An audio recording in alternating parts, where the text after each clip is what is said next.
Welcome to మన మాట 24/7 స్వాగతం. ఈరోజు మనం ఒక పెద్ద వాస్తవంగా మన చుట్టూ ఉన్నటువంటి పరిసరాల్లో ఉన్నటువంటి ఒక భయంకరమైన మొక్క గురించి మనం మాట్లాడబోతున్నాం. మన మొక్కల్లో కూడా భయంకరమైన ఉన్నాయా అంటే ఉన్నాయని చెప్పుకోవచ్చు. ఎందుకంటే అన్నింటిలో ముఖ్యమైనటువంటిది ఏంటంటే ఒక మొక్క వల్ల మనకు మామూలుగా పువ్వులు లభిస్తాయి, పళ్ళు లభిస్తాయి, అదేవిధంగా చూడడానికి అందంగా ఉంటాయి. మన ఇంటి గార్డెన్లో ఉన్నటువంటి చిన్న చిన్న మొక్కలు కానివ్వండి, పెద్ద మామిడి పళ్ళు లాంటి వృక్షాలు కానివ్వండి, సీతాఫల వృక్షాలు కానివ్వండి, అడవిలో పెరిగేటువంటి జంతువులు వృక్షాలు కానివ్వండి, ఇవన్నీ కూడా జంతువులకు ఆహారంగానో లేదా మొక్కలకు ఆహారంగా ఇతర ప్రకృతికి సమతుల్యం కొరకు పనిచేస్తుంటాయి. కానీ మీరు చూడబోయేటువంటి ఒక మొక్కకు మాత్రము ఇది చాలా భయంకరమైన మొక్క. దీని పేరు కోనోకార్పస్ మొక్క. ఈ కోనోకార్పస్ మొక్క యొక్క నుంచి అనేక రకమైనటువంటి జబ్బులు కూడా వచ్చే అవకాశం ఉందని చెప్పడం జరిగింది. గౌరవనీయులైనటువంటి ఒక స్పీకర్ గారు, తన తెలంగాణ అసెంబ్లీ స్పీకర్ గారైనటువంటి వారు కూడా చెప్పడం జరిగింది ఇటు మొక్కలన్నీ తొలగించాలని చెప్పి. అయినప్పటికీ కూడా ప్రభుత్వం లోపల చిత్తశుద్ధి పొరబడింది.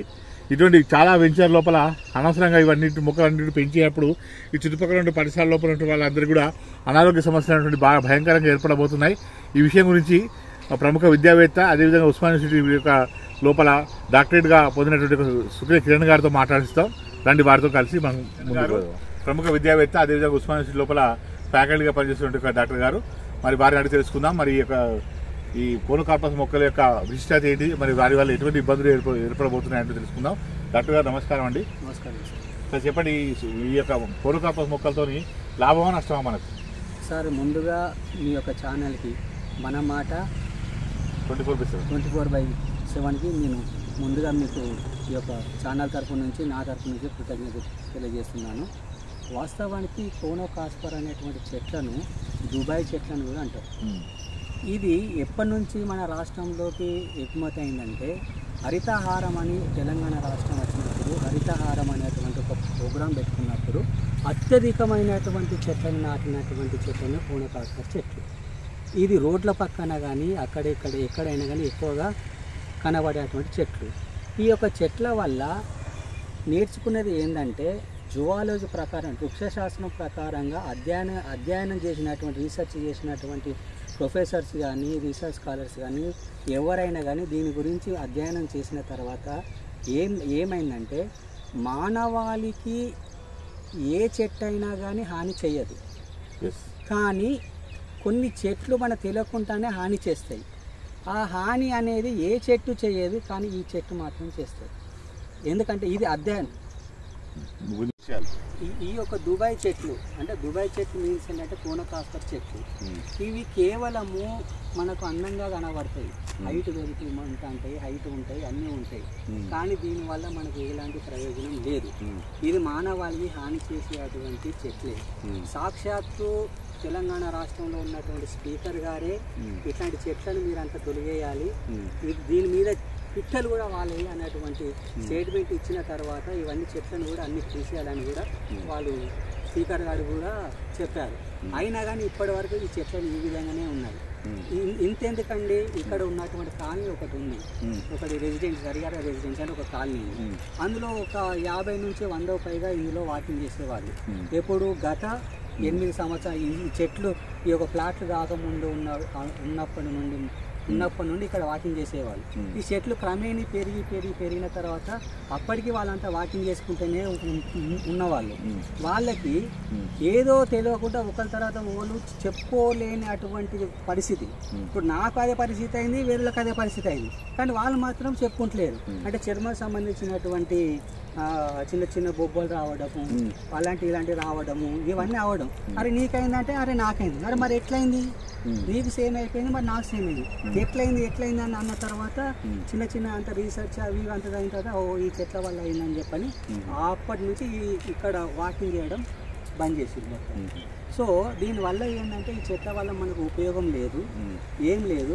ఇది ఇక్కడ నీళ్లు ఉన్నా లేకున్నా ఈ చెట్లు ఇట్లనే అందంగానే కనబడతాయి, కానీ దీనివల్ల ఉపయోగం లేదు. కాబట్టి అంటే గ్రౌండ్ లెవెల్ కూడా వాటర్ తగ్గుతుందని చెప్తున్నారు కదా. తగ్గుతుంది, గ్రౌండ్ లెవెల్ వాటర్ తగ్గుతుంది. ఇది లోపల ఉన్నటువంటి దాన్ని అంతా పీల్ చేసుకుంటుంది. ఇట్లా నష్టమే, ఇట్లా భూమికి నష్టమే, మానవాళికి నష్టమే, అన్ని విధాల నష్టమే.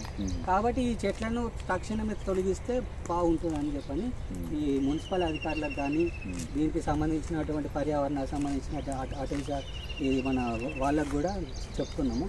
దీన్ని తీసేస్తే దీనివల్ల ఏం లాభం లేదు అసలు ఎగ్జాక్ట్గా ఏ విధమైనటువంటి లాభం ఉండదండి. దీనివల్ల ఒక కట్టె ఎక్కడికి వస్తుందా, ఒక మొక్క ఎక్కడికి వస్తుందా, ఇప్పుడు ఇది అన్న స్మెల్ ఉంటుందా, ఏ రకమైనటువంటి కూడా లేదు, పువ్వు లేదు ఫలం లేదు. దీనివల్ల ఎలాంటి ప్రయోజనం లేదు. దీంతో ఏమైనా మెడిసిన్ ఏమన్నా చేయాలి. ఇప్పుడు పొగాకు ఉన్నది అనుకోండి, దాన్ని కూడా ఏమైనా పొడి చేసి అది కూడా టీ టైప్ అంతా చేసుకొని దాన్ని అదొక రకంగా ఉపయోగపడుతూ ఉంటుంది. కమలాపాకులు ఉంటాయి, అదో రకమైనటువంటి ఉపయోగం. యాపాకు ఉంటుంది, యాపాకు కూడా మనం ఉగాది నాడు అవంతా చేసి తీసుకుంటా ఉంటాం. ప్రతి చెట్టుతోటి కూడా మనకు ఉన్నాయి, కానీ ఈ చెట్టుతోటి ఏం లేదు. ఇది పెద్ద పెరిగి దేనికన్నా మనకి ఇండ్ల అక్కడికి వస్తుందా, అట్లా కూడా లేదు. ఒక పువ్వు ఉండి ఒక కాయ ఉండి అని ఉపయోగపడుతుందా, ఏ రకమైన కేవలం ఒక అందంగా కనబడు తప్ప, హైట్గా అందంగా కనబడు తప్ప ఎలాంటి ప్రయోజనం లేదు. దీనివల్ల ఆరోగ్య సమస్యలు ఎక్కువైపోతాయి.